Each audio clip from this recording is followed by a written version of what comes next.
Eto na nga mga kapards, naikabit na natin yung high level output natin na kukunin dito sa front dash speaker sa kanan.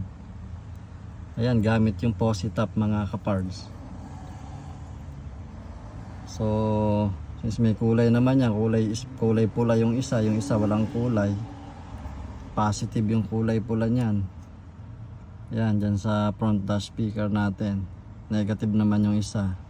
So dito sa speaker wire na ginamit ko, NBX siya, gauge 16.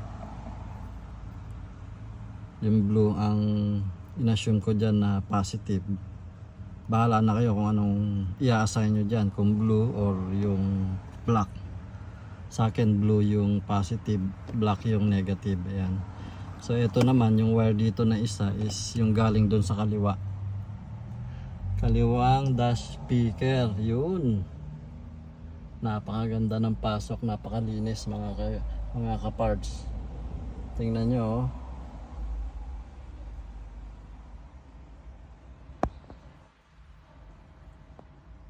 Walang flawless na flawless. Tapos itatakpan nyo pa yan ng dash cover nyo na kung ano man, cloth or carpet. So yan. So bali tapos na tayo dito, kaliwat kanan. Na-Positap na natin mga kapards. Tandaan nyo lang yan para mamaya pagpunta natin sa likod is masundan natin yung mga i-connect dun sa ating subwoofer. So ayan, ipapasok ko ngayon yan dun sa loob, tapos kakabit na natin yung takip. Tapos hihilahin na lang natin yan dun sa ilalim. Bala i-conceal din natin yan dun sa ilalim nung pagdadaanan ng mga wire. So malinis na malinis yan mga kapards. Okay, thanks to Positap, napakagandang connection.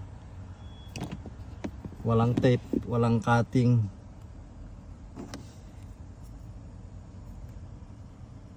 Para sa tornilyo, plastic na tornilyo mga kapards. Galing. Okay.